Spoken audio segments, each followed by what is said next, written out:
Kita tahu bahawasanya fiqh adalah bahagian penting di dalam agama ini. Walaupun syariah itu bukan keseluruhannya fiqh, tapi fiqh adalah merupakan bahagian penting di dalam agama.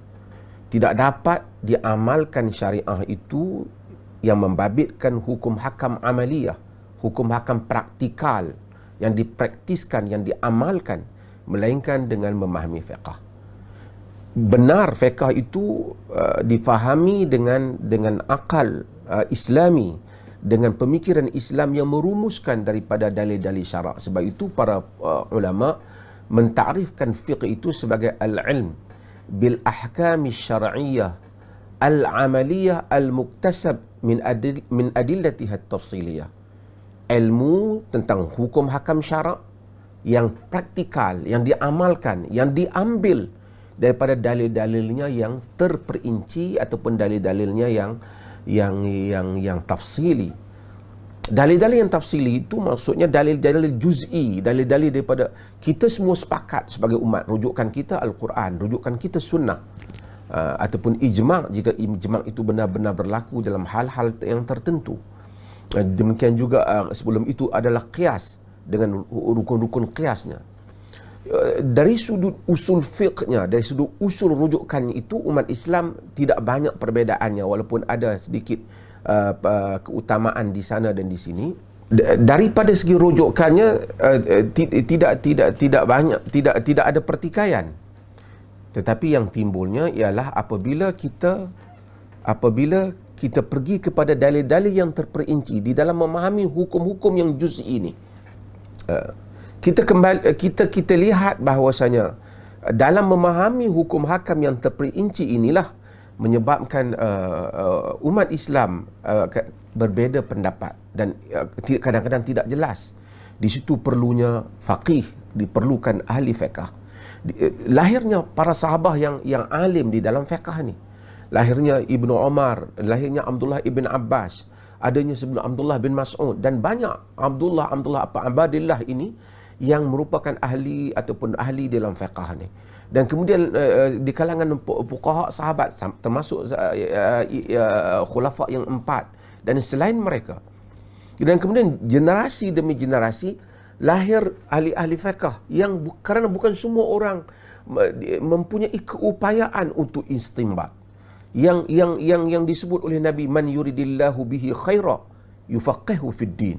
Siapa yang Allah kendaki dengannya kebaikan, Allah faqihkan dia dalam agama. Faqih dalam hukum hakam syarak. Maka lahir dari kalangan tabi'in, di kalangan atba'ut tabi'in.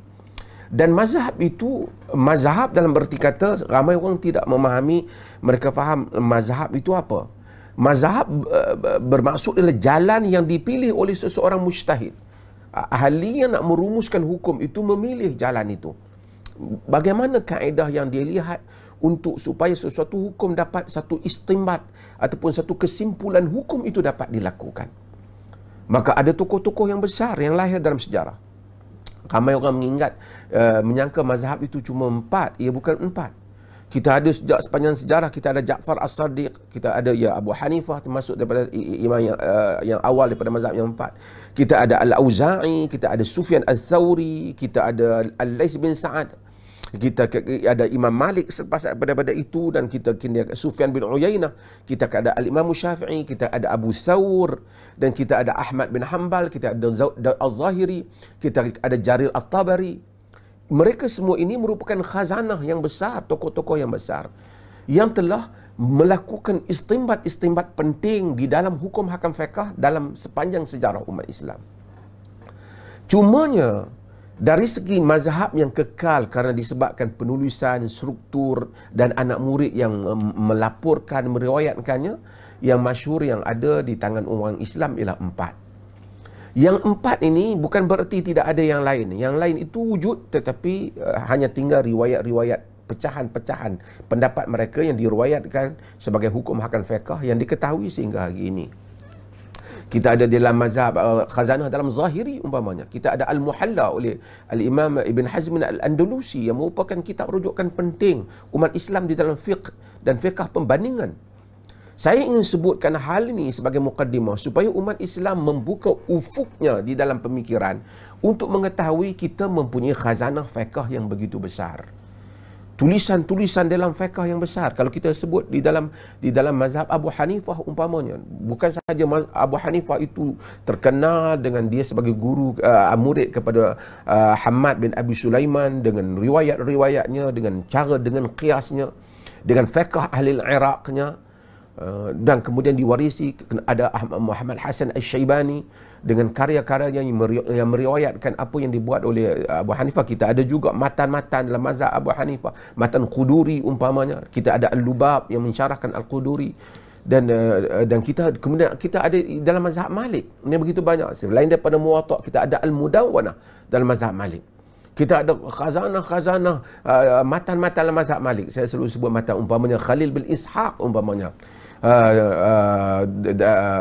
di dalam mazhab Malik, matan Khalil. Dan kita ada Mawahibul Jalil yang mensyarahkan mazhab dalam mazhab Malik, dan banyak lagi yang mensyarahkan. Kita dalam mazhab Syafi'i, selain daripada kitab balik kepada kitab yang asal. Itu pun Al-Hujjah, walaupun Imam Syafi'i menyatakan dia tidak menghalalkan orang meriwayatkan dalam qaul qadim, tetapi ada lebih kurang hampir 20 qaul qadim di dalam mazhab Syafi'i itu yang dianggap lebih kuat daripada qaul jadid yang baru di dalam Syafi'i. Umpamanya saya selalu sebut, umpamanya kita dalam solat waladhdallin amin, di dalam qaul qadim amin kuat, dalam qaul jadid amin perlahan. Amin itu diperlahankan dalam qaul jadid. Tapi qaul qadim itu dianggap lebih kukuh daripada qaul jadid. Hatta demikian dalam pemilihan aqwal di kalangan para fuqaha. Dan kita ada dalam mazhab Ahmad, dan dalam kita ada selain daripada riwayat Imam Ahmad sendiri, dan kita juga ada daripada ulama-ulama dalam mazhab Hanbali yang ramai. Kita ada Ibn Rajab Al-Hanbali, kita ada Al-Buhuti. Saya ingin menceritanya khazanah fiqh ini besar. Apabila kita mengeluarkan pandangan-pandangan fiqh, pertama, kita tak sepatutnya hanya tertumpu kepada satu sekolah saja. Walaupun tidak salah, ulama-ulama dahulu ada sekolahnya. Kita ada dalam mazhab Syafi'i besar, kita ada daripada pelajaran asasi yang mereka membaca Minhajul Talibin. Kita ada syarah kepada Minhajul Talibin, kita ada Tuhfah, kita ada berbagai-bagai lagi. Dan kita Ibn Hajar Al-Haythami, kita ada Ar-Ramli, kita ada Ar-Rafi'i, kita ada Nawawi. Ini semua adalah khazanah fiqh yang mereka itu sendiri walaupun dalam satu mazhab mempunyai pandangan-pandangan kadang-kalanya berbeza. Kita ada mujtahid-mujtahid yang lain dengan aliran-aliran hadis. Kita ada Asy-Syaukani, kita ada Ibn Taimiyah, walaupun dia ada cenderung kepada mazhab Ahmad. Ini semua telah mewariskan satu khazanah fiqh yang besar. Hampir tidak ada untuk satu orang berijtihad dengan satu ijtihad, yang mana ijtihad bab itu telah ada dalam syarak sebelum ini, dalam perbincangan fiqh sebelum ini. Apa saja ijtihad yang dikeluarkan akan ada sekolah fiqhnya.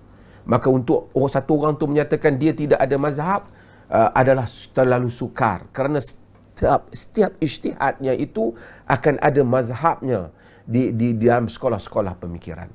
Cuma yang membedakan kita ialah sama ada kita ini ta'assub kepada satu sekolah pemikiran, sehingga kita tidak mahu langsung melihat kepada khazanah fiqh yang luas yang ada di dalam sekolah pemikiran yang lain, yang ada di dalam mazhab pemikiran yang fiqh yang lain. Umpamanya mereka di dalam mazhab Hanafi umpamanya, mereka juga patut melihat apa yang ada dalam mazhab Malik, apa yang ada dalam mazhab Syafi'i. Sehingga kita terkenal Muhammad Hasan Al-Syaibani telah menyatakan apabila ia melihat Muwatta Malik, Muhammad Hasan Al-Syaibani pergi 2 kali dalam sabbatikalnya untuk mempelajari Muwatta Malik. Walaupun ketika itu dia sudah menjadi qadhi qudah, seolah-olah mufti utama negara umat Islam, iaitu di bawah Khalifah Abbasiyah di Baghdad. Dia pergi beberapa bulan, kemudian pergi pula beberapa lama untuk berguru dengan Imam Malik. Sebab itu ada riwayat Muwatta daripada melalui Ahmad Hasan Al-Syaibani. Dalam riwayat Muhammad Hasan Al-Syaibani, dia menyatakan, "Lau ra'a sahibi ma ra'aitu, la taraja'a kama taraja'at." Jika dua sahabatku, yakni Abu Hanifah dan Abu Yusuf, dalam mazhab Hanafi, melihat apa yang kulihat, secara mereka akan tarik pandangan apa yang seperti kama tarajjah, seperti aku tarik pandangan dalam beberapa hal. Itu pun tidak menafikan mazhab Hanafi, mazhab yang paling besar dalam sejarah orang Islam. Dan sampai hari ini pun, dengan khazanahnya, dengan fleksibilitinya, khususnya dalam masalah muamalah. Mazhab Malik, orang selalu kata ia mazhab Ahlul Hadis. Tidak. Mazhab Malik dia mazhab Ahlul Hadis dan juga mazhab pemikiran. Sehingga masalah mahkamah, juri dan seumpamanya, istimbat mazhab Malik yang hebat. Mazhab Syafi'i yang terkenal dengan mengadunkan antara pemikiran Ahlul Ra'i dan Ahlul Hadis, dan terkenal dengan khazanah penulisannya, juga patut kita ambil. Mazhab Imam Ahmad, walaupun ia tidak begitu besar seperti mazhab yang lain, tetapi tokoh-tokoh yang muncul di dalamnya dan sekolah pemikirannya juga, dan keterikatannya di dalam hadis, walaupun sebahagiannya kadang-kadang sedikit kelihatan literal, tetapi ia merupakan khazanah yang besar dalam sejarah orang Islam. Maka saya ingin menyatakan apa? Di dalam ijtihad fiqh kita hendaklah melihat kepada khazanah ini keseluruhannya. Melihat, tak boleh kita kata kalau saya tidak mengambil pandangan mazhab Syafi'i, bererti awak siapa untuk menafikan Imam Syafi'i? Awak siapa? Awak lebih alim daripada Imam Syafi'i? Tidak benar kenyataan demikian. Itu tidak matang keilmuannya. Mengambil selain daripada mazhab Syafi'i tidak bererti melekehkan Al-Imam Syafi'i rahimahullah. Kita artinya melihat kepada khazanah mazhab yang lain. Kalau demikian, kalau orang yang tidak terikat dengan mazhab Syafi'i itu dianggap sebagai tidak menghormati mazhab Syafi'i, adakah orang yang terikat dengan mazhab Syafi'i itu dianggap tidak menghormati mazhab Abu Hanifah, tidak menghormati mazhab Malik, tidak menghormati mazhab Ahmad bin Hanbal? Tidak demikian. Tetapi apa yang kita perlu tahu bahwasanya khazanah kita begitu luas di dalam masalah ini. Khazanah itu begitu luas. Oleh kerana kita memiliki khazanah yang begitu luas dalam masalah ini, maka kita gunakan khazanah kita kerana kita perlukan khazanah ini di dalam ijtihad yang banyak hal-hal baru yang berlaku pada zaman ini tidak berlaku pada zaman yang lepas. Kadang-kala satu mazhab saja tidak cukup untuk menampung isu-isu ataupun untuk mentarjihkan pandangan-pandangan yang lebih kuat. Muhammadiyah ada majlis tarjihnya umpamanya. Dan tarjih itu melihat kepada khazanah. Hatta kalau apa pun tarjih yang dibuat, kita akan lihat ada sekolah pemikirannya di situ. Tidak akan meninggalkan mazhab Islam. Sebab itu saya duka cita jika ada orang kata kita kembali pada Quran dan Sunnah tanpa perlu melihat khazanah Islam. Orang-orang yang menyatakan demikian tentu dia tidak begitu matang di dalam keilmuan fiqhnya. Tidak mungkin orang boleh membaca Sahihul Bukhari tanpa bergantung kepada Fathul Bari Ibn Hajar Al-Asqalani umpamanya, ataupun bergantung kepada Al-Aini dalam Umdatul Qari umpamanya. Ini semua tidak mungkin orang dapat membaca Sahih Muslim melainkan bergantung kepada syarah Sahih Muslim. Jika tidak Al-Qurtubi, An-Nawawi yang mensyarahkan Sahih Muslim, dan banyak lagi dalam khazanahnya. Ini semua menunjukkan kita bergantung kepada khazanah yang lepas. Tetapi kita hidup pada zaman ini. Fiqh itu adalah pemikiran fiqh semasa yang mana para ulama sebahagiannya menyelesaikan masalah pada zaman mereka. Jika kita membaca Al-Mawardi umpamanya dalam Al-Ahkam As-Sultaniyah, dia mensyaratkan dan menekankan syarat Quraisy itu merupakan unsur penting dalam kepimpinan. Dan kenyataannya itu tidak menimbulkan banyak polemik kerana dia hidup pada zaman Abbasiyah, dan Abbasi merupakan darah keturunan Quraisy.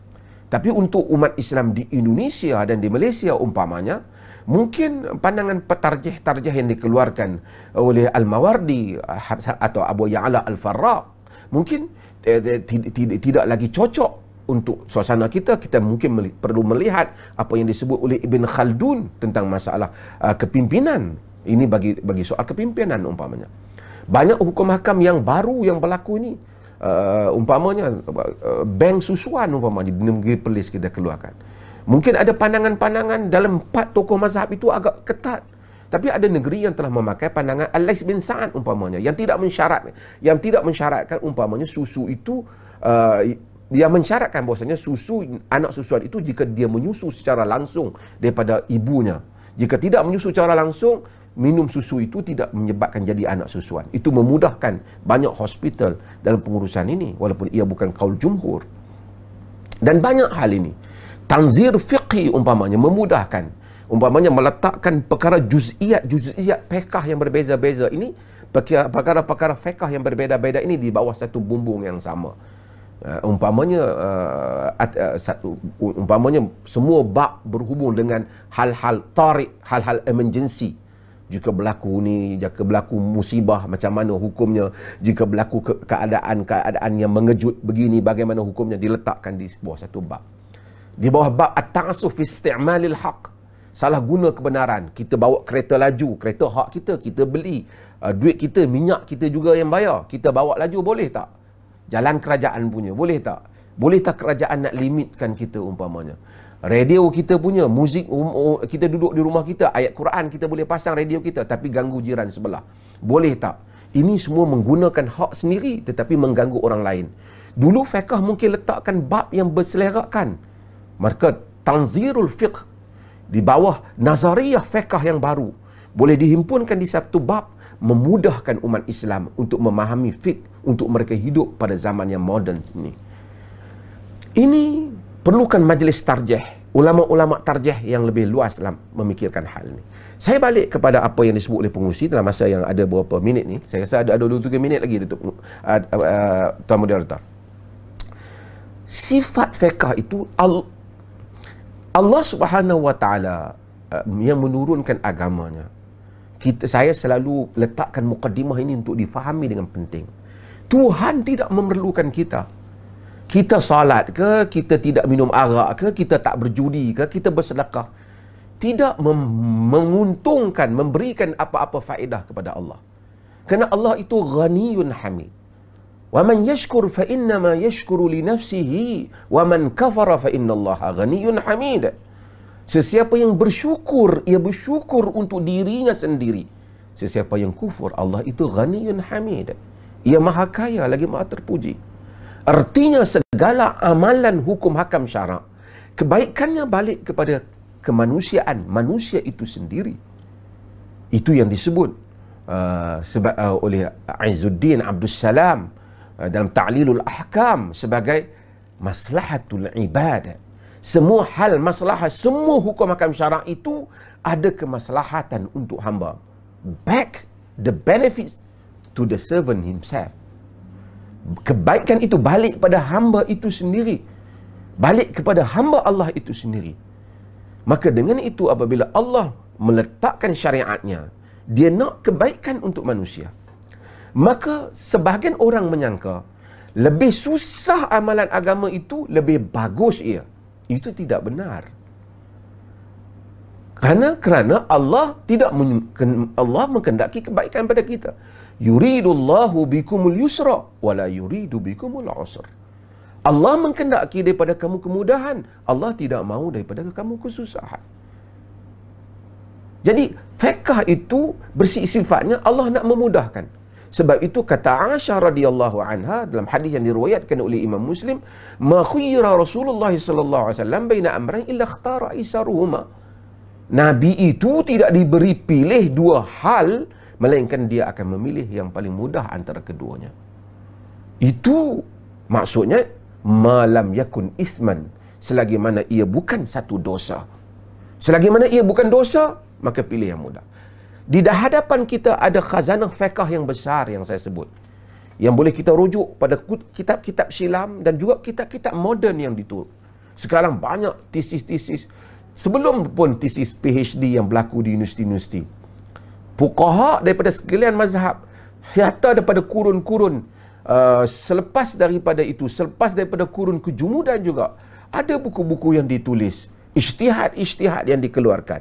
Sesiapa yang membaca Hasyiah Ibn Abidin umpamanya dalam mazhab Hanafi, banyak hukum hakam, hatta hukum hakam tentang insurans perkapalan dan seumpamanya telah disebut dalam hal itu.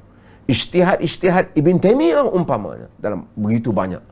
Ijtihad-ijtihad di dalam mazhab Syafi'i yang terkenal dengan khazanahnya yang begitu banyak. Hal-hal yang seperti ini kita perlukan. Kadang-kadang ada hal yang jika kita memilih satu hukum itu, sedangkan dalilnya itu mutasawiyah, hampir sama. Untuk mentarjihkan antara satu sama lain itu kan hampir sama. Maka kita memilih bukan kita tatabbu', dalam erti kata mencari untuk memudah-mudahkan, tetapi tatabu' mencari rukhsah ataupun benda-benda yang diberikan ruang keizinan oleh syarak, selagi mana dalil dalam hal itu tidak jelas, itu adalah sesuatu yang dialu-alukan. Kerana di atas prinsip umum agama, inna dina yusr walan yushadda dina ahadun illa ghalabahu. Agama itu mudah, tidak seseorang itu memayah-mayahkan, melainkan dia akan tewas dalam beragama. Maka para mufti, para ahli-ahli majlis tarjih seperti dalam Muhammadiyah umpamanya, ulama-ulama mesti memilih hukum yang untuk diberikan kepada umat itu ialah hukum yang membolehkan umat itu hidup. Selagi mana malam yakun isman, selagi mana ia tidak berdosa. Belikan hukum yang memudahkan. Maka fiqhut taysir atau taysirul fiqh, memudahkan fiqh, slogan yang dibawa oleh Dr. Yusuf Al-Qaradawi umpamanya. Memudahkan fiqh itu adalah sesuatu yang diperlukan oleh umat Islam. Sebahagian orang ataupun sebahagian asatizah itu dia fikir lagi payah yang dicadangkan itu, lagi baik Islamnya itu. Lagi susah orang nak beramal itu, lagi bagus Islamnya itu. Itu tidak benar. Hingga para ulama menyebut rukhsah, kelonggaran itu, rukhsah diberikan kepada umat. Adapun azimah yang berat itu diamalkan oleh mufti, diamalkan oleh para mujtahidin itu sendiri. Jangan yang payah itu diberikan kepada orang ramai, yang senang itu diamalkannya sendiri karena dia mengetahui banyak kaul. Ini tidak benar demikian. Itu bukan adab di dalam berfatwa.